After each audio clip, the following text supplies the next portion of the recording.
Good evening. Welcome to the open microphone session of the annual meeting of the Association for the Study of the Cuban Economy. This session will be over Cuba's economic policy options in response to the current crisis. And it will deal with both the outlook, the economic outlook, and possible policy responses. And we are going to try to concentrate on this area, on the economic outlook and policy. We have another open mic session tomorrow night over U.S. policy, but here we will be dealing with Cuban policy. And we are going to have two eminent experts on the Cuban economy and economic policy. Pavel Vidal and Lorenzo Perez, who are going to make brief introductory comments of about 5 minutes. After that, we will open the microphone to attendees that can make statements of 3 minutes each.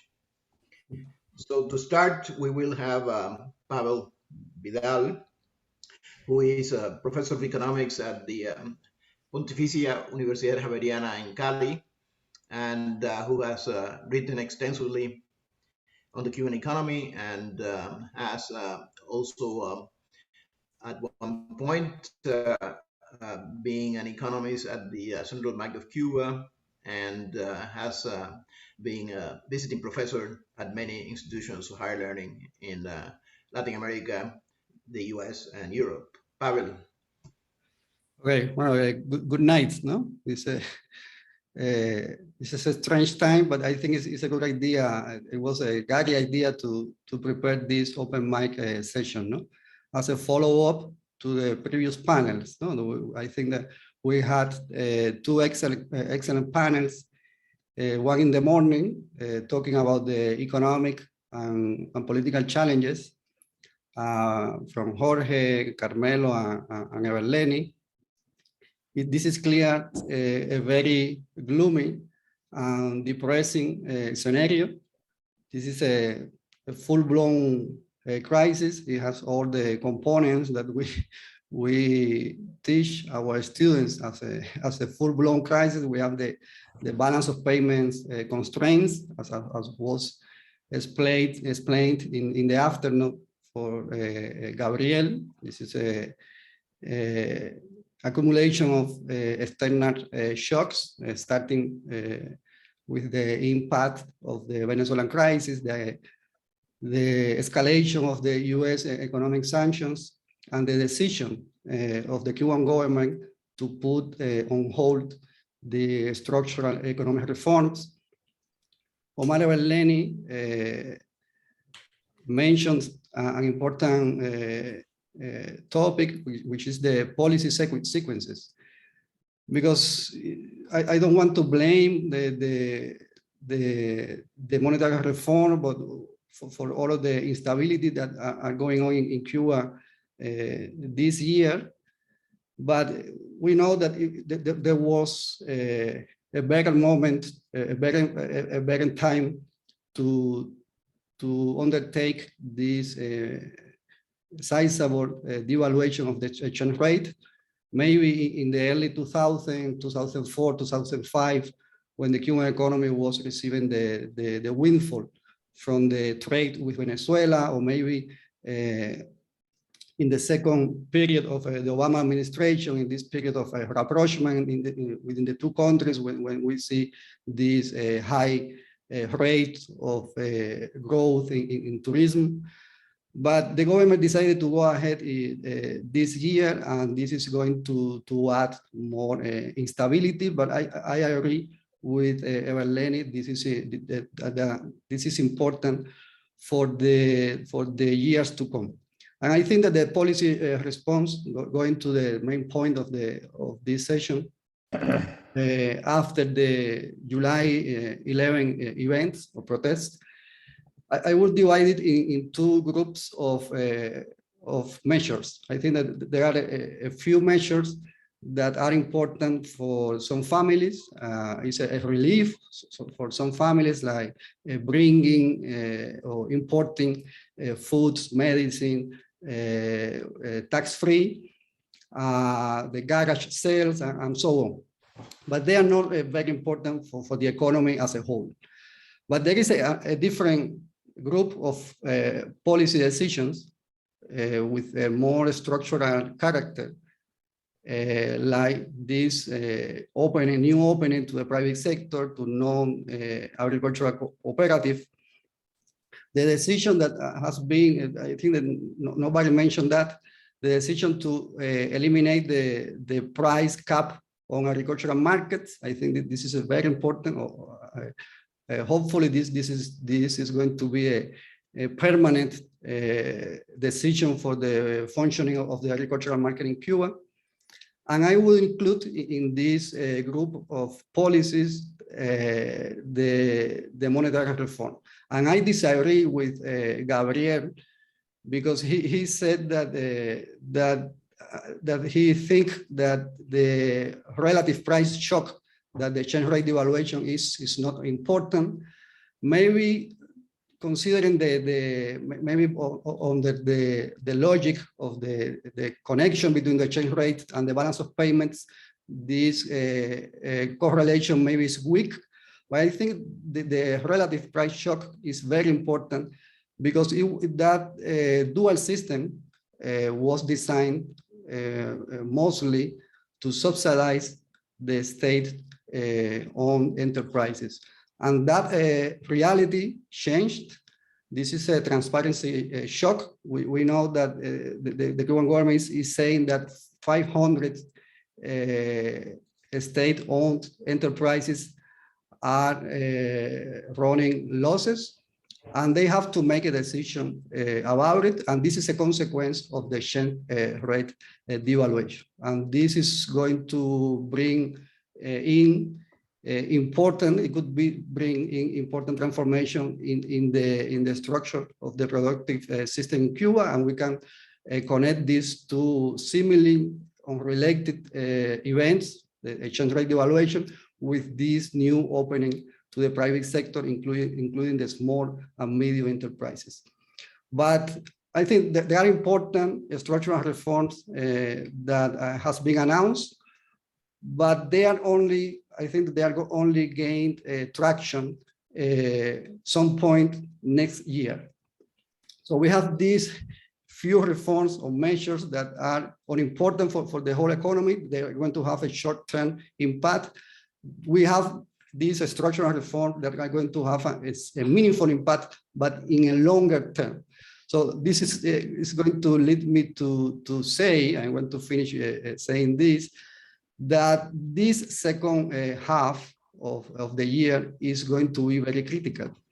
And I think that I do not exaggerate if I say that the Cuban economy, at least in this second half of the year, is going to be heading into a near humanitarian crisis. And it's not something that a conclusion that I get from the data, but only also for the anecdotal information, but important, that we are receiving from relatives and friends in Cuba.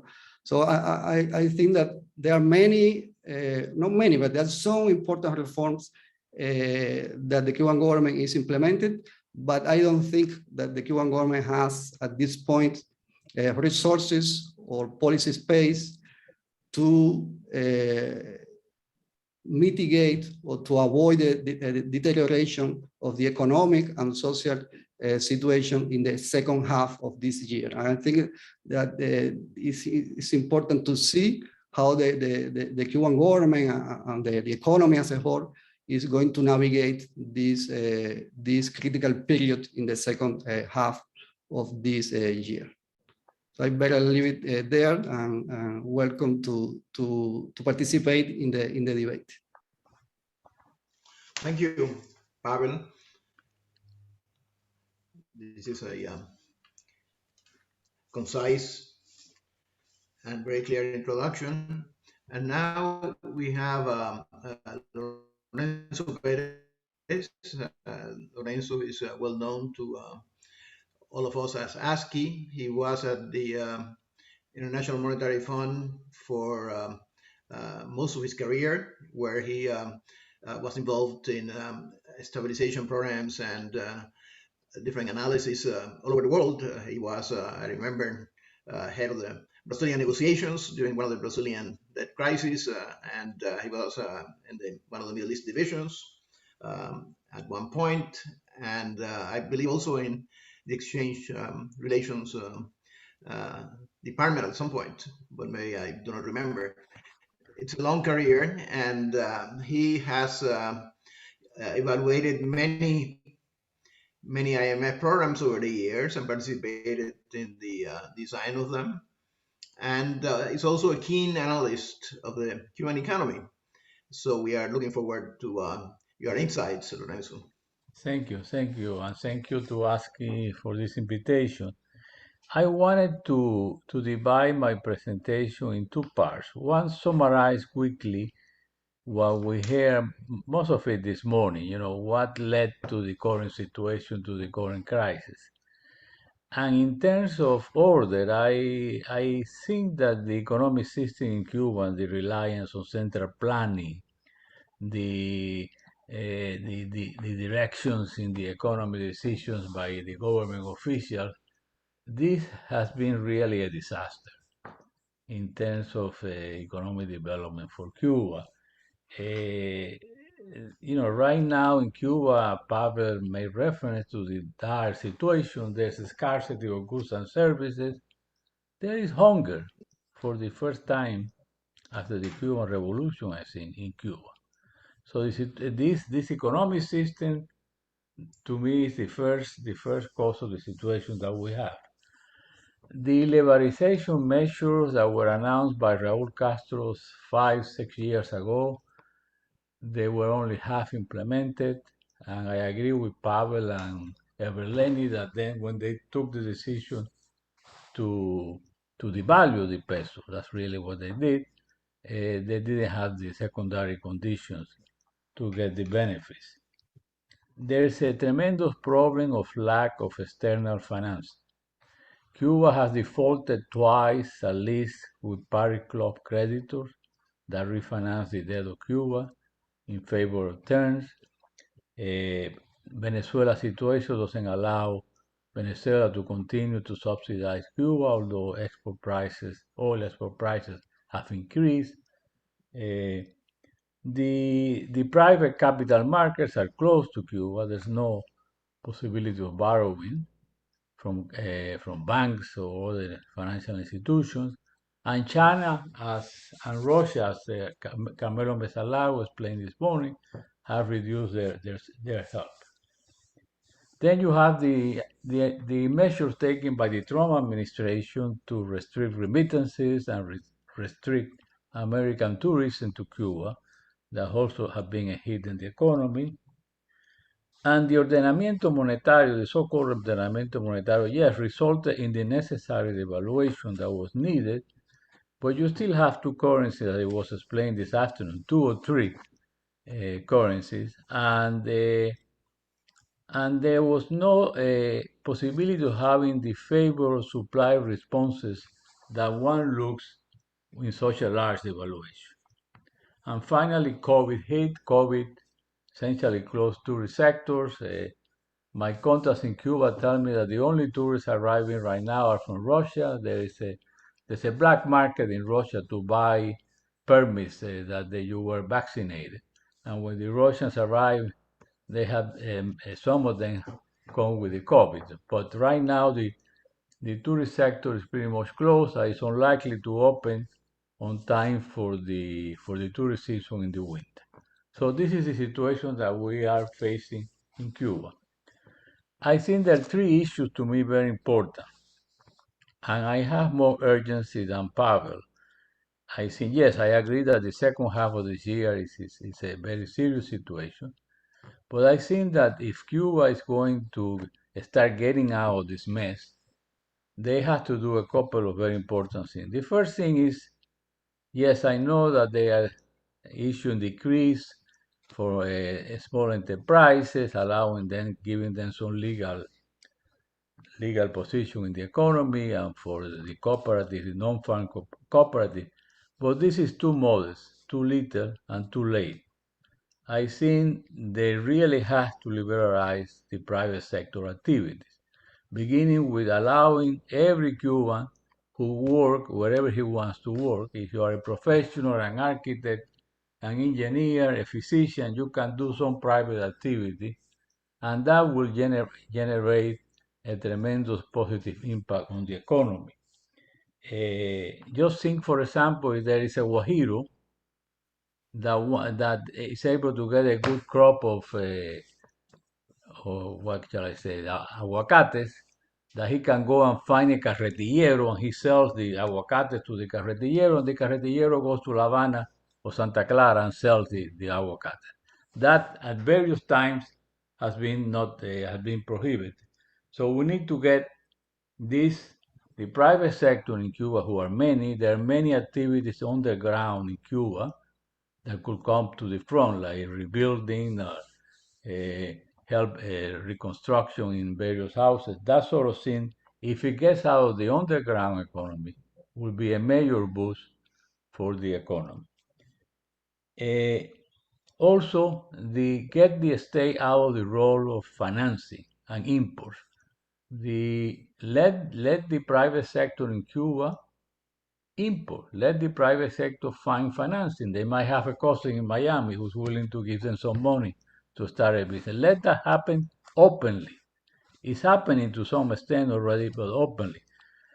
The measures which are very popular of allowing people to go with 7 suitcases is something that in the short run helps a lot. But I call those Tibirichi measures. I don't know if you guys remember the word Tibirichi. Tibirichi is a small place that people sell, like in the corner. In the old times, there was a Tibirichi. You buy some cigarettes. You buy one cigarette. What these measures are Tibirichi. We need more fundamental measures to get Cuba out of the crisis. So, privatization, allow private sector, allow the imports, allow them to obtain foreign financing. Really liberalize foreign direct investment. If somebody wants to invest in Cuba, make it easier. Don't come up with sectors where the government believes these are the key sectors where you can invest. They have a terrible experience with that, very poor performance. So let the Cuban Americans invest in Cuba. That's the easiest thing to get money into the economy. So that's the first part, is supply measures to increase the availability of goods and services. The government needs a great need of foreign financing for the government to help finance the public sector deficit, to reestablish a safety net that has been broken down, to provide a basic service to the Cuban people. And the only source of financing that the Cuban government can find these days is, and this is an anuncio político pagado, is asking for joining the IMF, the World Bank, and the Inter-American Development Bank. That will take some time, but I'm sure that this organization will be more than happy to entertain the admission of Cuba, and that will provide financing and technical assistance. You don't need the vote of the United States to enter the IMF. It's a simple majority vote, and the U.S. does not have veto power on that. In fact, I'm pretty sure the U.S. administration, the current one, will be happy to have Cuba taking that step. It's an important step. You have to open your books. You have to discuss your economic policy or the lack of economic policies, but that's something that will help Cuba tremendously. There's also a need to turn around and approach the United States.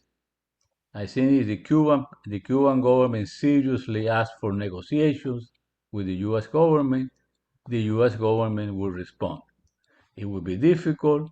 They can discuss the lifting of the embargo, but all those things will really go also of bringing Cuba into the 21st century.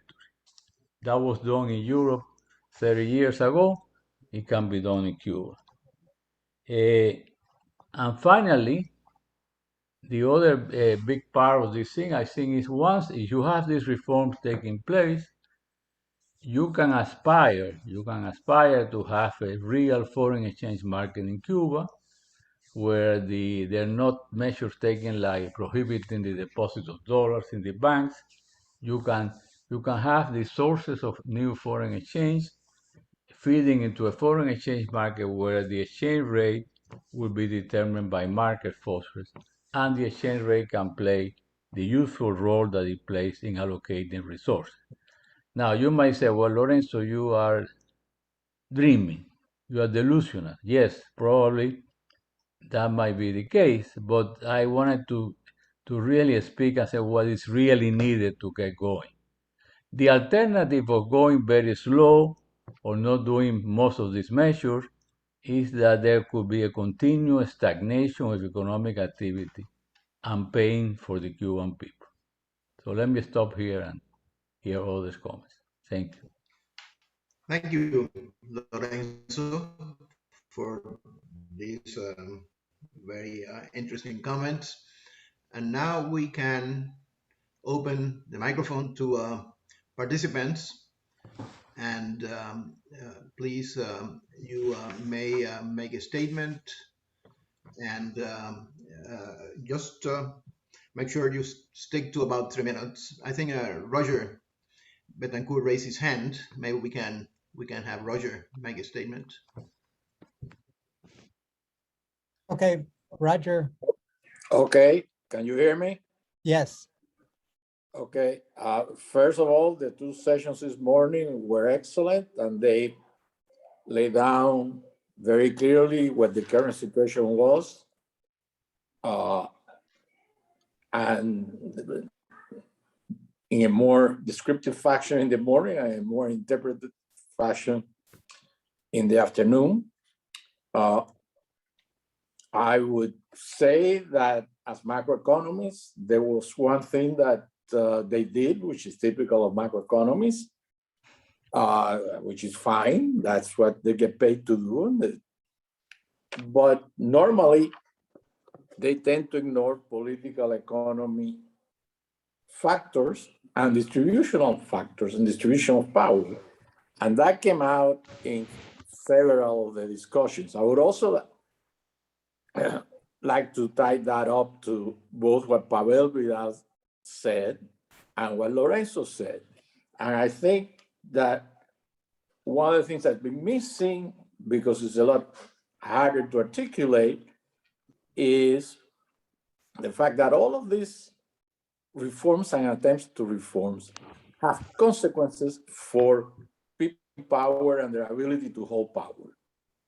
And one of the things that happened after the dollarization was the introduction of the coup, and that could also be viewed as a mechanism for the government to be able to empower people who were politically powerful but economically not so powerful as a result of dollarization to have access to dollars.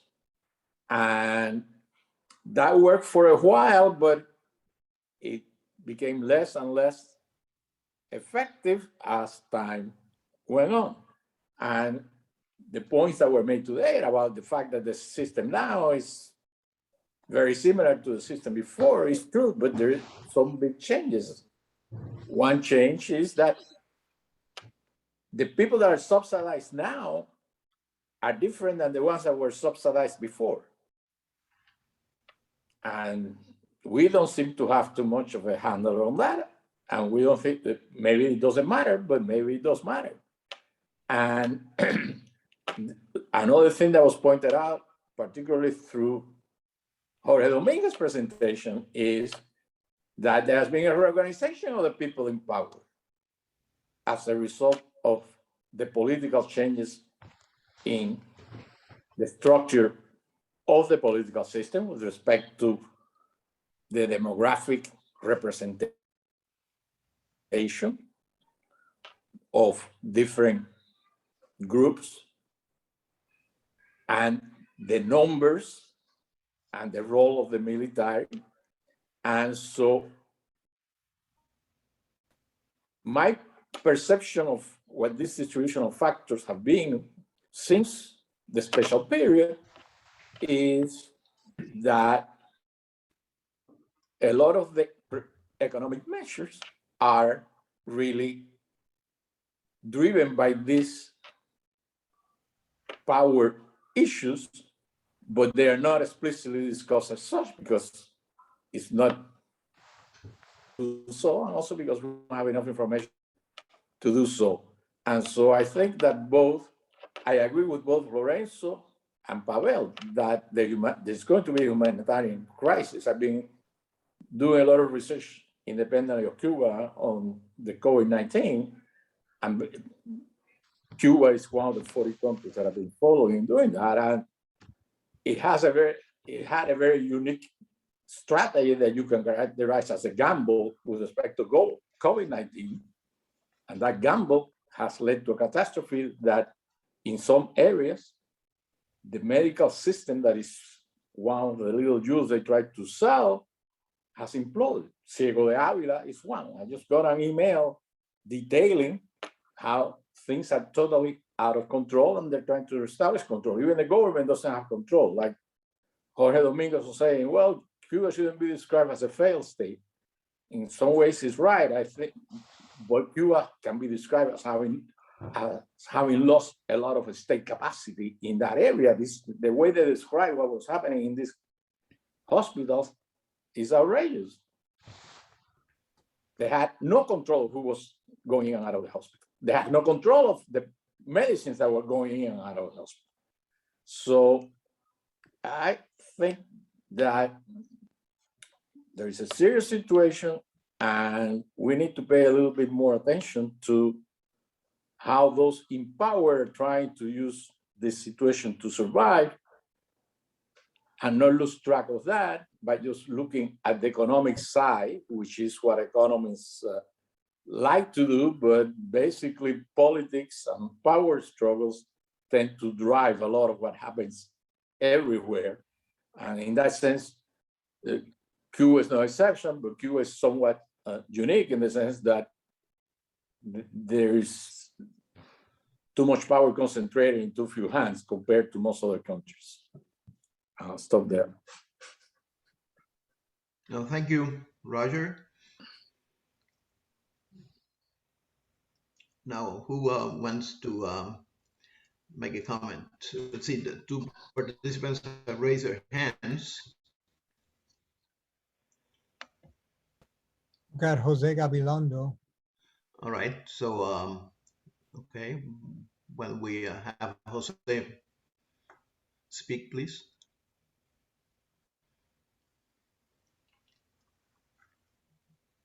Oh, great. Can you hear me now? Yes. Oh, great. Yes. Thank you. Thanks so much. I'm sorry I missed the first presentation. I'm going to watch it on tape. First, an observation. It seems to me that in Cuba, the economists are much more independent and economically progressive than the lawyers. I'm curious if others think that. And by that, I mean, the economists, they think structurally. And in Cuba, progressive means open and interested in market economics. That's how I define it. The economists, they do seem to think and express independent conclusions, but I can't think of lawyers who do that. And so I just wondered if others think that's true. And specifically, I'm curious in what folks think about the performance of Marino Murillo Jorge, because I'm very impressed by what he's done. And I think there's been a real change before and after June 11th. But if you look at his interventions on Mesa Redonda and on Twitter from last December through June, what I found very interesting is that he was really focused on internal factors. He didn't blame capitalism, neoliberalism, or the United States. It really felt like someone who was focused, like in the Reinhold Niebuhr Serenity Prayer, on what are the things that we can control. Now, after June 11th, there's been a huge change and the discourse has changed. but he seems to me like a technocrat, and it seems to me like he's more than knowledgeable about market economics. He often seems very sympathetic to market forces, and so others have probably more experience or with him, and so I just wanted to say that he, I'm impressed by him, but I'm curious about what other folks might think. Thank you. Thank you, Jose. And we had another participant that raised his hand. Felipe Mantega. Yes, Felipe. Buenas noches. Por lo menos aquí en la Florida de noche ya. So can you hear me? Yes. Can? Yes. Hi, everybody.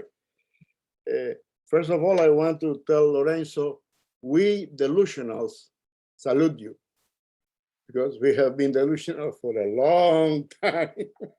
So thank you so much. Then Pavel mentioned something that seems to capture everything I have heard so far. Very profound, very quick.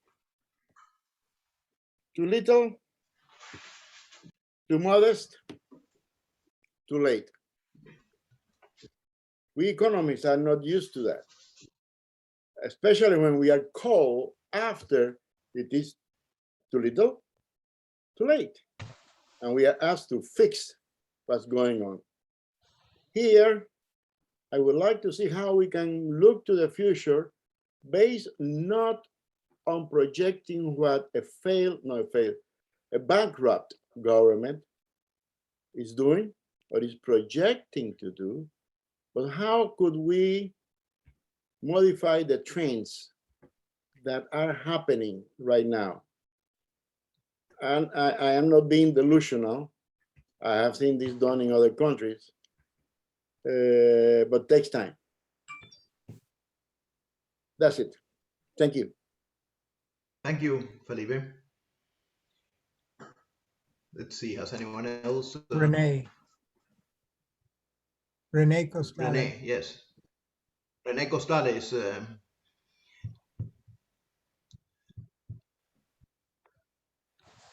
Okay. I very much agree with Lorenzo's guarded optimism. Even though many measures have been made by the Cuban government in a very belated fashion. And I want to revisit two of them. One of them was the new ability, or the more recent ability of selling real estate. There used to be a very, very, very complicated process, still very complicated, but it's not as horrendous as it used to be. They liberalized the sale of real estate. And, again, the market works. And there, one of the good reasons they did that is if they, maybe by chance, they learned from the experience of Berlin. When East Germany fell, Berlin immediately organized the system to sell real estate and to provide clear title. And in 6 months, 90-some% of the real estate properties in East Berlin were sold. And the price per square meter rose up to the 3 months and then stabilized, which meant that a lot of people lost money that they could have otherwise sold had they had a stable market before. Okay, so learning from that lesson, they went ahead in Cuba, I think, and liberalized that market. They liberalized the market also to sell automobiles. Okay? And this is, it's more or less a freer market now than it used to be. But there are a lot of things. Finally, they seem to be able to approve now. Finally, the cooperatives in the agricultural area and non-agricultural cooperatives, and amazing. That took a long time. That should have been approved 5 or 7 years ago. It's incredible to try to understand why that wasn't approved, but apparently it's now coming in. Now, I'll go a little farther than Lorenzo, and I'll propose that one of the first things that they need to do now, particularly when the subsidies for the state enterprises that used to import at the lower exchange rate and all those hidden subsidies, is that they have to start thinking of privatizing. Maybe you want to call it something else. You want to call it the transfers to the non-private, non-government sector, or they want to call it whatever they want to call it, but it still will be another privatization. They have to start doing that. Why, if they, once they decided to have tourism, they decided to have management contracts with foreign hotel operators like Meliá and all of the others, you know, because they needed them. They needed them for the tourist market, and they needed them. Now they also need agreements, whether it's complete privatization, sale, management contract, and so on, to take over all of these bankrupt enterprises that have been subsidized for years and years, and learn to be creative in those privatization contracts by requesting additional financing and additional investment from those industrial groups, whether it's the soap factory, whether it's, you know, you name it, you know, you need to start, you know, Cuba needs to start privatizing all those unprofitable enterprises. And that would be one of the, you know, the prime types of projects that World Bank and IDB can help and has helped other countries in the region process their privatization schemes, like I helped in Panama at one time. Thank you. Thank you, Rene. And let's see, do we have another? David Ley Herrera. Yes, please. Hold on.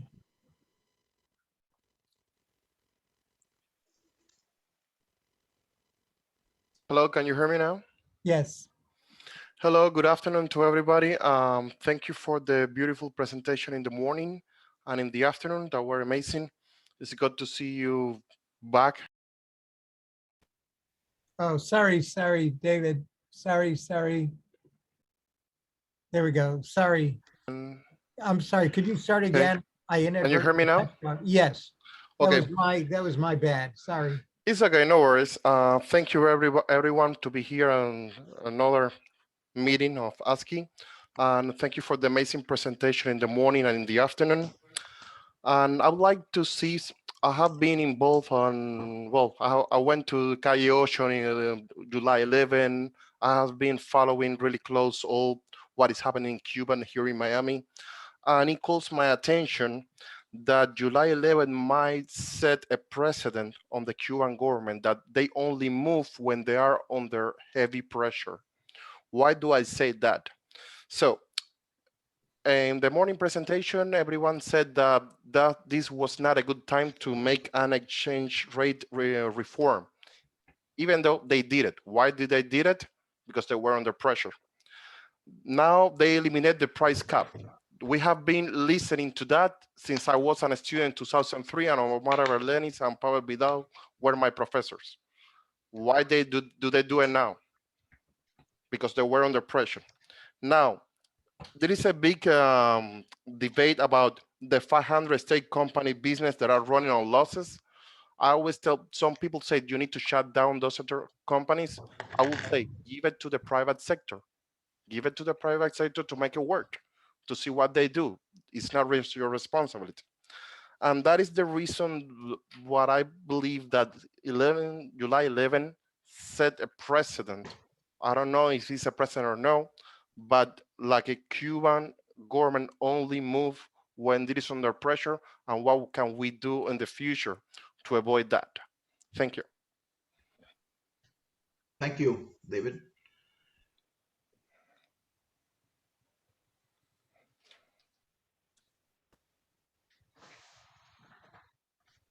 Anyone else raising his hand?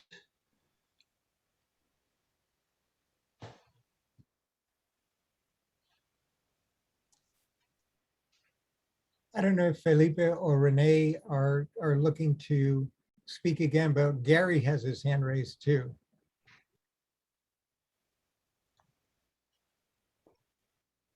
Or should I go ahead?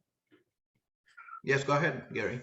Okay, I just have some disjointed observations. A little bit like Cuban policy, disjointed, so am I. First, Armando Nova, a colleague of many of our Cuban economists, has just done a very interesting paper, which I'm sorry I wasn't ready for the conference, but we will put in happenings coming out next month. He makes an interesting observation, of several to it, that a lot of the regulations and a lot of the things that get in the way of, particularly in agriculture, come not from a federal level, but from a state and municipal level.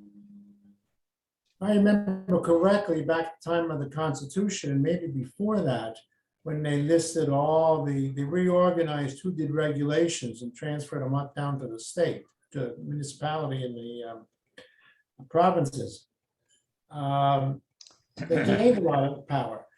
And he's arguing in his paper that in fact, that's still a major source of problems, that municipalities can arrange prices and so on. It'll be interesting to see what, if anything, they've done about that. To David Lay's point about under pressure, that's something you might want to bring up tomorrow night in the foreign policy group. There's a lot of talk of liberalizing the U.S. Noise in the background is my granddaughter, by the way.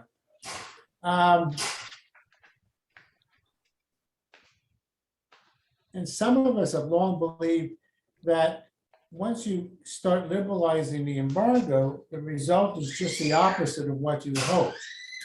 The perfect example being Obama's policy, which had some strong political reasons for doing what he did, but clearly did not work in terms of economic reform.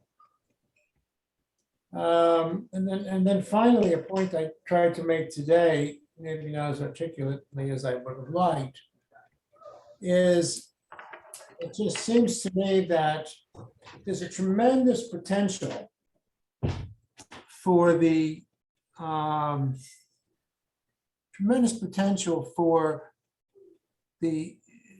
Cuban exile community to provide a tremendous amount of capital to Cuba. But if they're going to do that, there's got to be a capital market. There's got to be a way for the entrepreneurs to import what they need. I have a friend who's a baker. He could use some new equipment. Farm. The government has a great deal of time getting seeds and fertilizer on time. Be nice if farmers, if they can't get it from the government on time, could do it and order it themselves. In Central America, supplier credits were very important to the markets. And when the Sandinistas in Nicaragua closed or nationalized all the imports and exports of agricultural products and imports of intermediate goods, credit dried up. It took me a long time to figure out what was going on. The banks claim they're getting more credit than ever. And what it turned out is your Shells and your companies that provided the fertilizer and seeds had been providing a lot of the credit, and when they were pushed out of the market, that credit disappeared. So opening that up to something would be a major importance. There's a lot of things they could do, and I think some of it would act pretty quickly if they could do it. But will they is another question. That's it. Thank you. Well, thank you, Gary.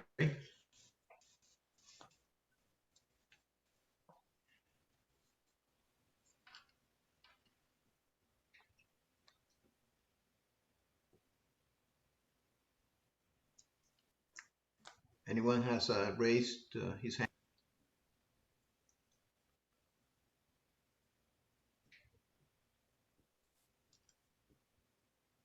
I'm happy to speak a little bit about this. if you're willing to spend 2 minutes. Oh, go ahead, Larry. All right. The conversations have been very interesting, and for me, they tend to illustrate the impasse that Cuba, Cubanists, and the situation both within the Cuba and around it now finds itself. We are, I think, at the point where decisions must be made, but in a context in which decisions are impossible to be made precisely because any kind of decision would require one side or another to give up preciously held either habits, advantages, or ideological positions that are deeply held, whether meaningfully or not. And in a sense, I don't want to use the word gamesmanship, but the ideological constraints that produce this kind of circular variation in the production of what appears to be reform in Cuba, and the equally circular responses from those outside of Cuba, each hoping for and grounded in very, very different endgames, produce a situation that in its current context is absolutely impossible of resolution, because there is a tremendously high risk of loss for moving from one's position, where the other actors within this complex interplay do not, and a prospect of very little reward. And given this, plus the difficulty of communicating across ideology, it becomes both difficult and at the same time easy to continue to have the sorts of discussions that we've been having in one form or another through a variety of crises, certainly since the late 80s. And in a way, if we would be able to layer the discourse of crisis and the need for reform and kind of play them simultaneously, late 80s, mid 90s, mid first decade of the 21st century,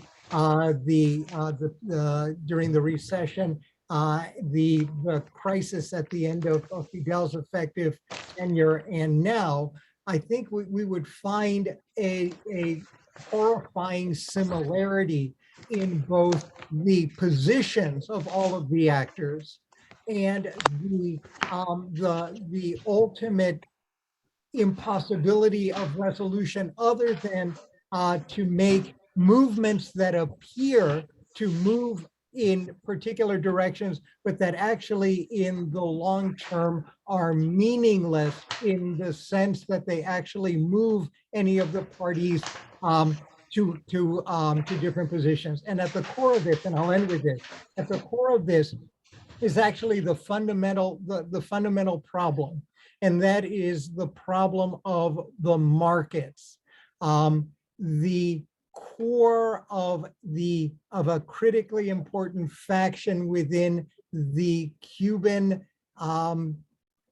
government and party absolutely positively remain suspicious of the market and anything that looks like it.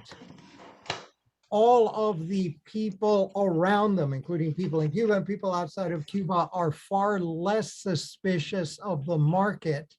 And when one begins to talk about reform, and one talks either about markets or about reforming central planning models, one gets to the point where people will almost inevitably, as they continue to do today, talk over each other to the point that we may be able to hear each other, but it is unlikely that we will be able to listen effectively, other than to listen just enough so that we can avoid the ultimate crisis that will generate chaos.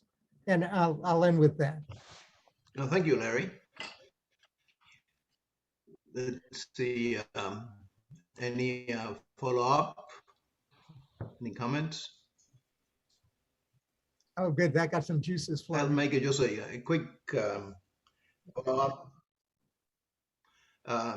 Well, I mean, listening to Roger and listening to Larry, and they come up to this relationship to power. And I'm not a political scientist, but yes, I mean, there's a fear of reform, the fear of markets. And the question is, where is the Cuban Gorbachev?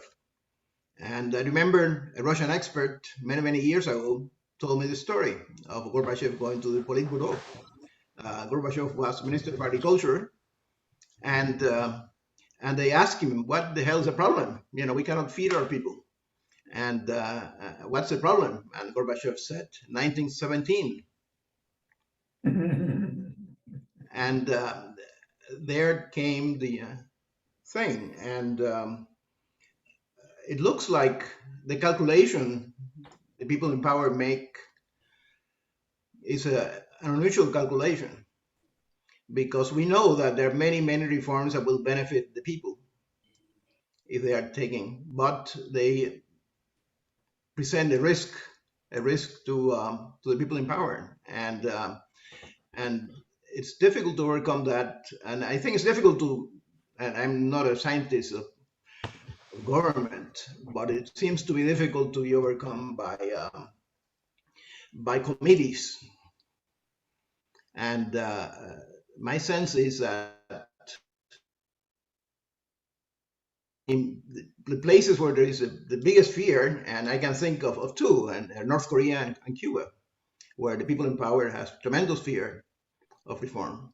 And I think, I don't know what the solution is, but I think the question of power relations is very important, of why reforms do not accelerate. Now, the question of the mechanics of it, whether the sequencing is this or that or the other, there's been a huge debate in economics about the sequencing of reforms. And as far as I can tell, these debates are always very difficult, because there is no ideal sequencing. The answer is, what my friend Ernesto Hernández Catá always says, is that you have to go ahead at full speed, because any delay essentially gives ammunition to the people who oppose reforms.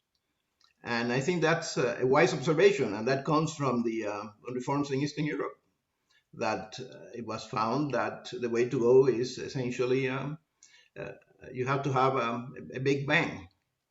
And I think that Cuba has not reached that point, and I do not see what the mechanics of it are in terms of power, but we will be likely surprised.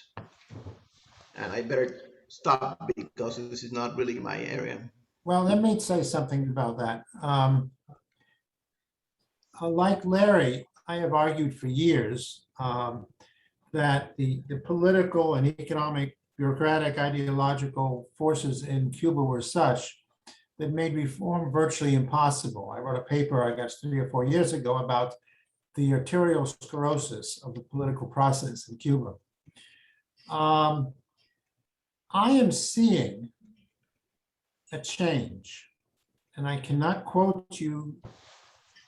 I'm too busy getting a conference ready to sort of sit down and pull things out. I'm seeing a bit of a change. I'm seeing a greater recognition of market forces, and in the comments of the leaders. I say it's still very confused.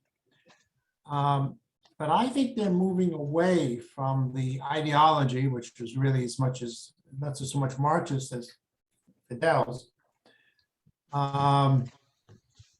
They've got a problem in the Eighth Party Congress. One of the key comments I thought was by Raul, who argued that the private sector cannot be allowed to commercialize. That is to sell retail. Yet I've seen indications of people talking about that might change. Don't know it yet. I can't quote it yet. But I'm hoping that we will all be very pleasantly surprised at some point in the medium term, if not the immediate term. So I'm going to go out and stick myself out on a limb and say, I'm still expecting some change in that. And this time next year, you can all put me up against the post and pillar me to death if you want. Thank you. Yeah, let me say something too. I know what Roger is saying, what Larry just said, and Luis. I mean, obviously, they're vested interests in any government, and those vested interests want to protect their interests, and it's difficult to do it. But my recommendation, my suggestion that negotiations start with the multilateral negotiation. You know, the multilateral negotiations have been with many governments that have vested interests. And, you know, sometimes you have to go very slow, sometimes you can go faster, but things can happen. It has been a very long time, decades, that the US government and the Cuban government have sat down seriously to discuss their differences. Many decades. One thing that is happening is generations are dying, you know, on both sides of the Florida Strait. So, you know, my parents' generation is pretty much gone, and I'm entering in a generation that's going to be going soon too. So they're new people, you know, and why not try it? Hmm?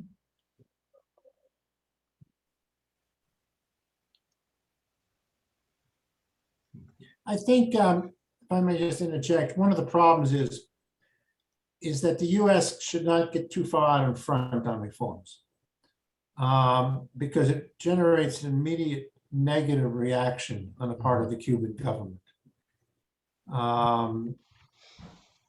You know, we make moves sort of to try to improve relations with Cuba, as did Obama. But then we have this need back home to have to justify it. And we always attempt to justify it as how it's going to change the government, which of course is totally counterproductive to the audience we really need to influence, which is the audience in Cuba. I've argued for a long time a policy of basically I've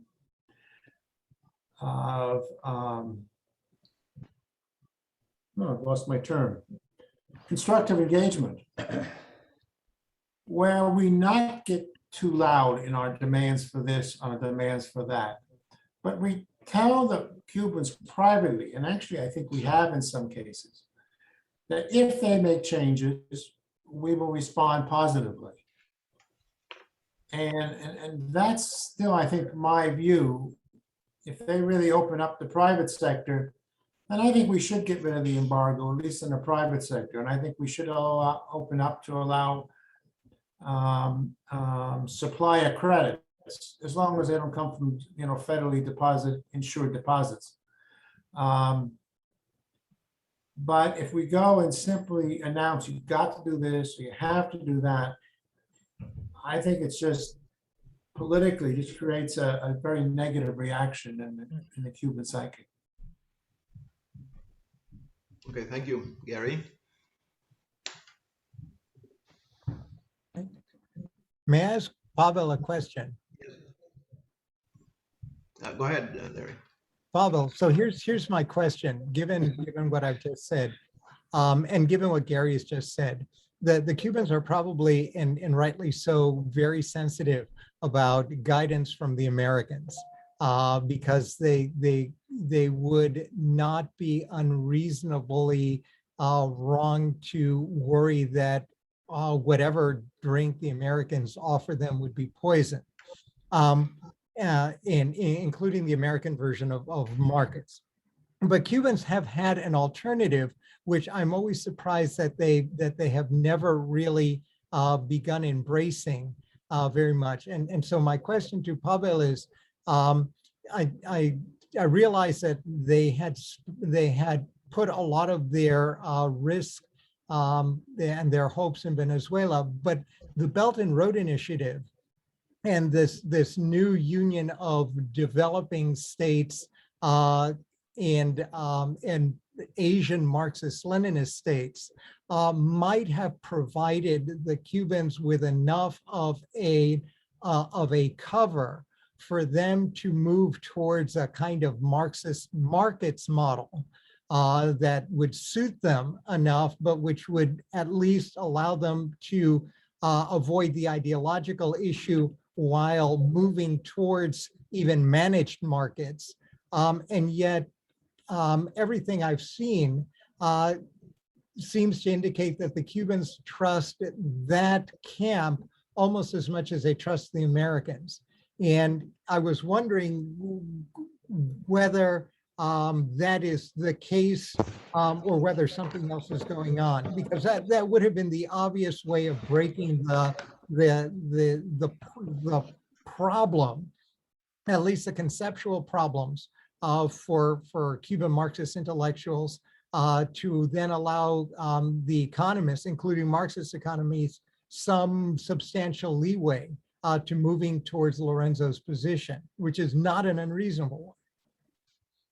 Okay, well, I'm not also an expert in political economy, but I'm going to toss my ideas. No, so first I would like to say that I think that I am cautiously optimistic about the path of reforms. I mean, and I will connect this with obviously with July 11. This is clearly an event that is going to mark a tipping point.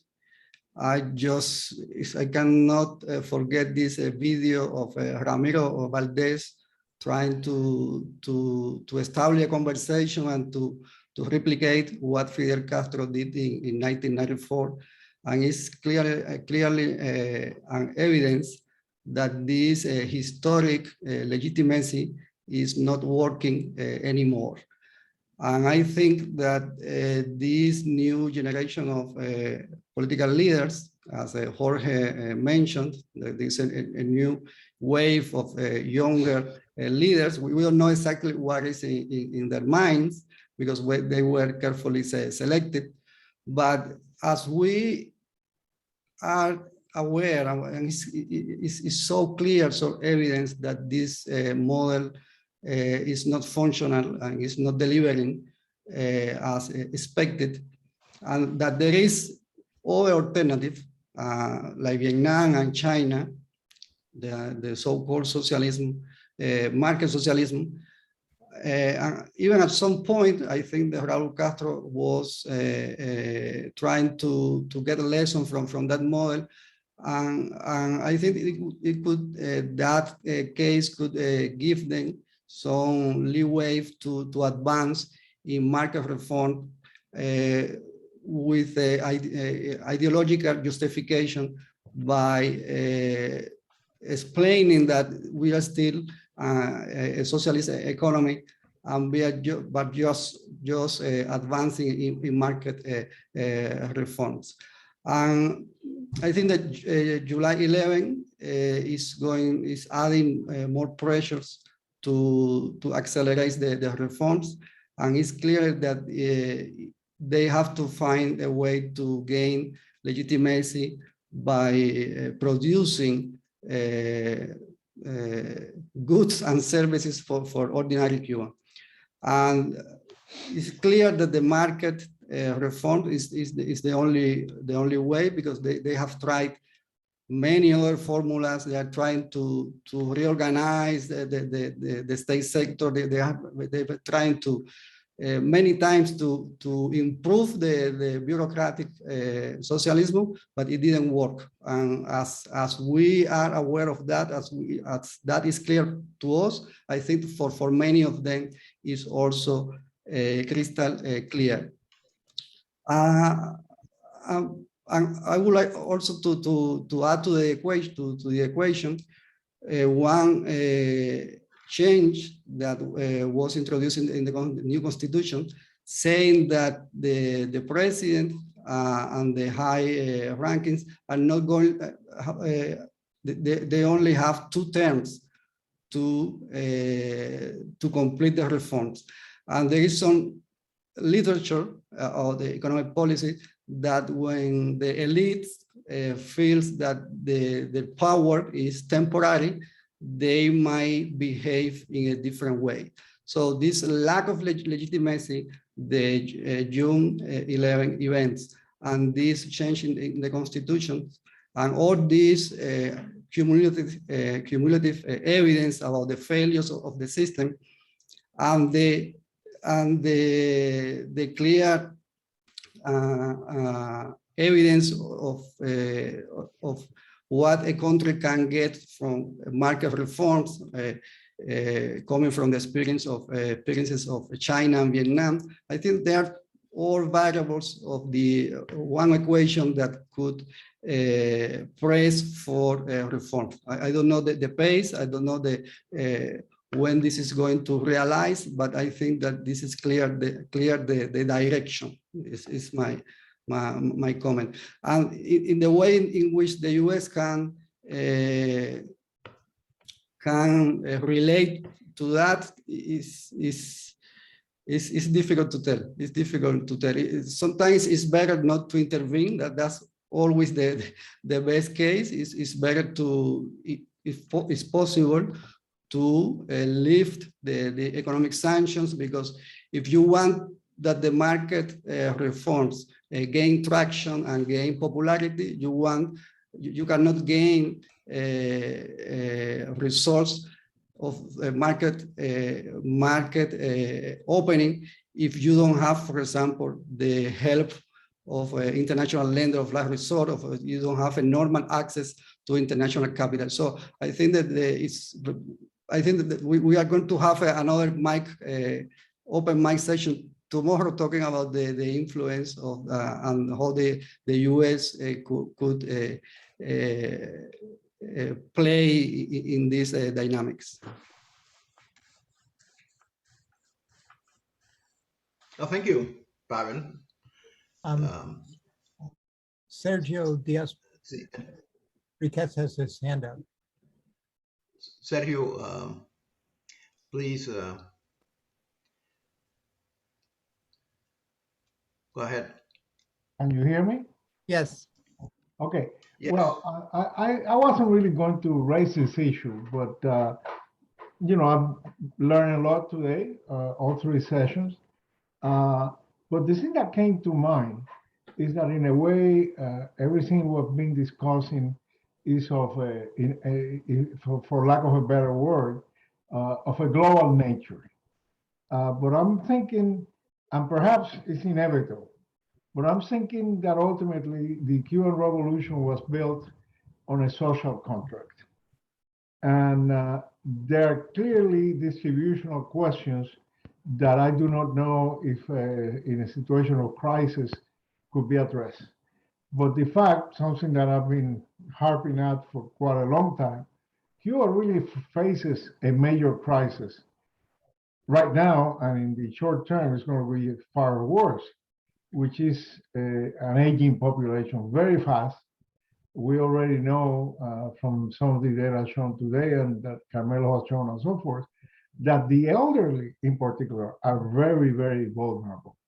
So within this context of reform, is there any room to try to take care of the most vulnerable? I mean, I'm sure that Lorenzo and the IMF types that have been participating in economic restructurings, you know, next to in the Soviet Union and so forth, must have thought about these issues. But is there anything that you could add, that you could illuminate, or is that so far back in the burner that if it happens to benefit some of them, if not, let them eat cake? That's all. Thank you, Sergio. Let me answer that a little bit, because I kind of tried to get that in some questions earlier today. It seems to me that the Cuban government is really between a rock and a hard place. and it's a very hard rock and a very hard space. They really do need to address the needs of the elderly and the economically vulnerable. Yet we saw today, and I don't know, I think it was in Carmelo's presentation, that only 3% of the government's resources are now going to help the most needy. So 3.3%. I mean, that's unacceptable, and it's not acceptable from a humanitarian basis. It's unacceptable, I think, from a political stability basis. And of course, if you look at the vast majority of the population that doesn't get remittances, they're suffering hunger, they're suffering real problems. The government has got to provide food, and it's got to provide medical help, the COVID, to this population, which is why I think they are trying to husband all the foreign exchange for themselves. And yet, to do that, they cut off the productive sector from the imports and whatever the investment funds they need to produce. It's a terrible situation they're in. And even if they had the best economic minds possible, if they hired ASCE, I don't know if they could do it. Enough said. Oh, thank you, Gary. This is why I stress the need to find external financing for Cuba, because the safety net has been broken. These older people who are really suffering decline in real pension levels. In fact, most of them, their family has left Cuba. This is another complication they have. They're there by themselves, many of these older people. So you need to put together quickly some sort of a program that addresses some of the basic needs of the low-income population. And the only way you can do that probably is obtaining some sort of financing from a multilateral institution. And this is another area that could explode down the road this year, you know. So thank you, Lorenzo. I should add, I think this is correct, that Cuba would have to look for some external finance, but also think about this. Cuba is a very small economy. The flows of capital to Cuba could be important if the adequate reforms are made. So yes, I think that going to the IMF and the World Bank will be very positive for Cuba. But I think that, not to be terribly imaginative, they could do a few things that could add a lot of capital flows, because these are ridiculous. I mean, Cuba, as several people mentioned, they have these direct foreign investment projects, but they are essentially what they are. They are really the appendices of the budgets, of the state company budgets. And what happens is they have all these restrictions. And then the risk of doing business in Cuba is very high. So I think what those foreign investors need to calculate to invest in Cuba. And the thing is, the risk is very high. And well, to start with, there is a huge convertibility risk, and that, of course, is a short-term problem. But then there is the whole risk about regulation. And then you keep adding all these risks, and essentially they get peanuts on foreign investment. And yeah, of course, the embargo is a problem, and Untitled Chapter is a problem. But this is a very small economy, and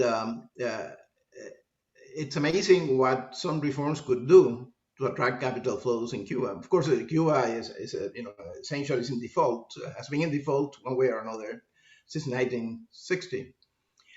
And that can be resolved. I mean, the Chinese were in default for 25 years. So that can be solved. But it's a question of why don't they have enough reform momentum in Cuba, which is it's difficult to understand from the logic of the economy. It can only be understood by the logic of essentially political science and government, because from a pure economic logic, it doesn't make any sense not to reform. And I will stop here. Yeah.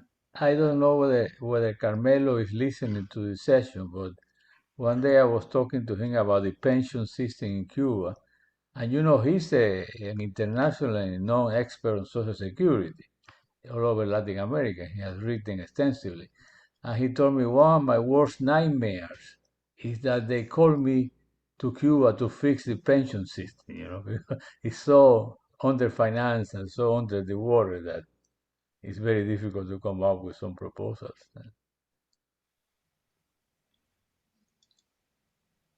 Let's see. Any follow-up comments?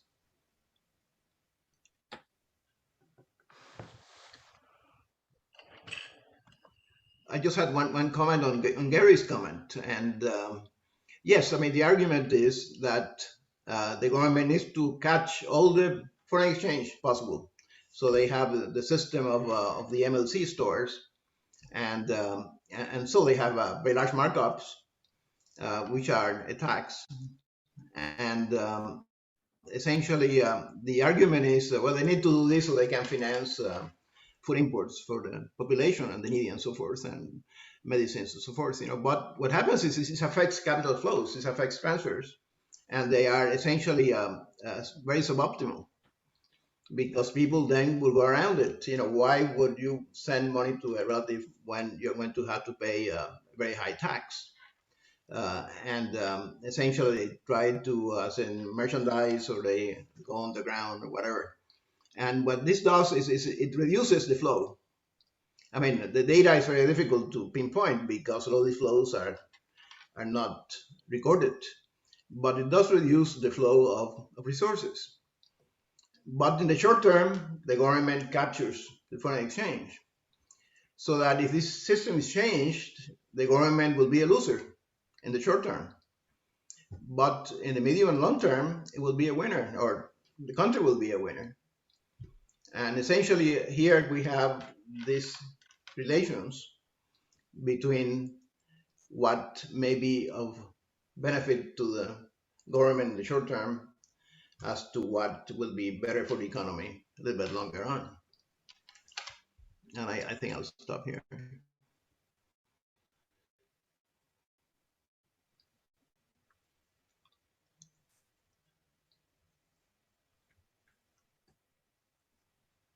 But any other comments? I think Gabilondo had some questions that I certainly don't know how to answer about some of the policymakers. I don't know if anyone has any comments. I certainly don't know enough about this. He asked about Marino Murillo, no? Yes. Yes, but okay, we don't know where he is, no? We don't know where he is.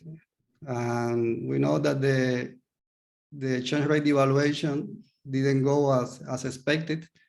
He made some forecast about the inflation rate for this year. He made the promise that the state workers are going to were going to be the winners of this exchange rate devaluation, because he was expecting that the rise in the state salary was going to be higher than the inflation rate.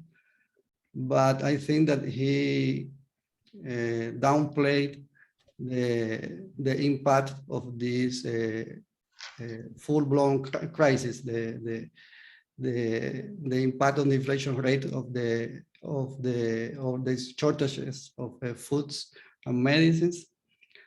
And I think that he is going to stay there, because I would include Marino within the progressive. I think that he's one of the, is more clear about the important role of the markets and the private sector. I don't think that he is out of the game. I think that he is going to be on the ground for a while, but I think that he was the only one that they understood the whole strategy and the whole logic of the economic monetary reform. and they still have many objectives that they haven't get yet. No, they promise many things with the exchange rate devaluation. One of the unfulfilled objective is the unification of the exchange rates, the unification of the currencies. So I think that he made some mistakes, but he is going to be there to fix it. It's how I see it, no?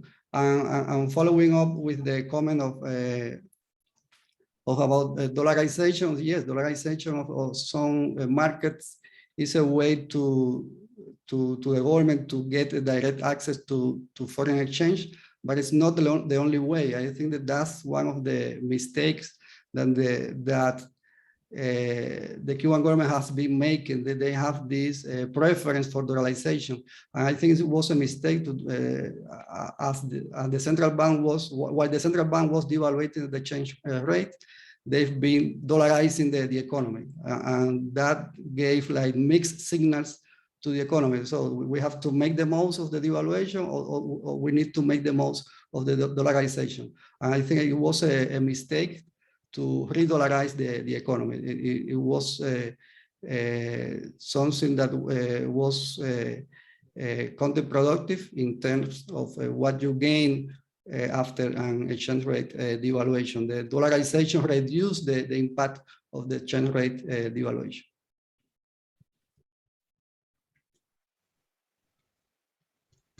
Thank you, Pavel.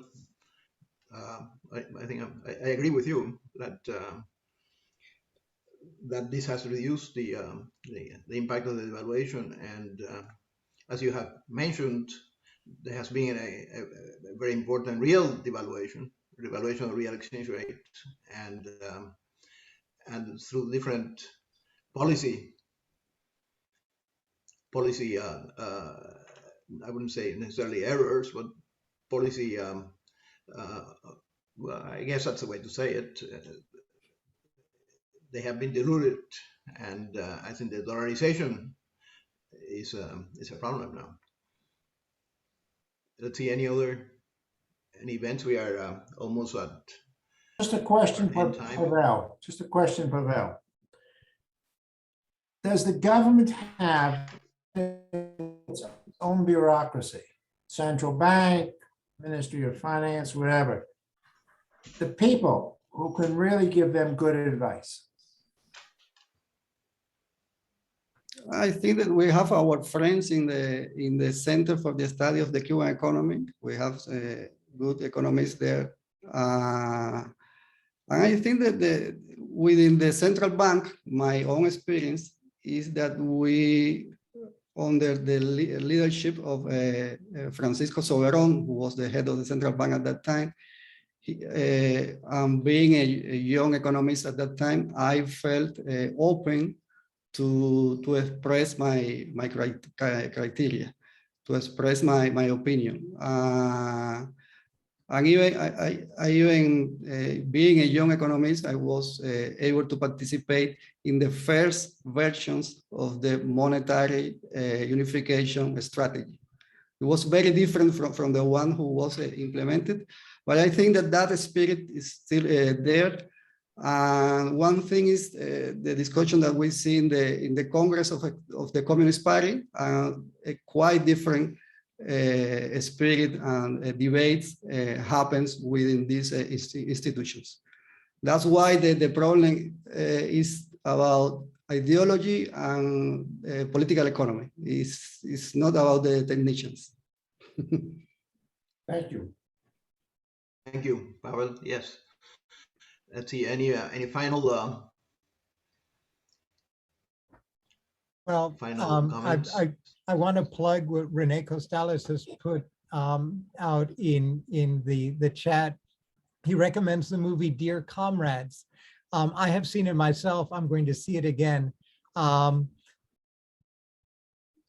It's a great movie. for people who are, this goes to Pavel's last comment, for people who are interested in at least the European Marxist mindset and its intransigence, even in the face of what appears to be unavoidable reality. It's a great movie to watch with perhaps some insights into certain actors that exist outside of Russia and outside of the late 50s and 60s. But anyway, thanks, Renee, for reminding us. Yeah, we'll take note of it. And it's now 9 o'clock, and we are running the trains on time. And I have to thank all the participants, and especially Pavel and Lorenzo for their very clear introductions that set a good framework, and to ASCE for organizing this this panel with an open microphone. Well, thank you very much, and we say goodbye. Mañana. Buenas noches. Buenas noches, gracias.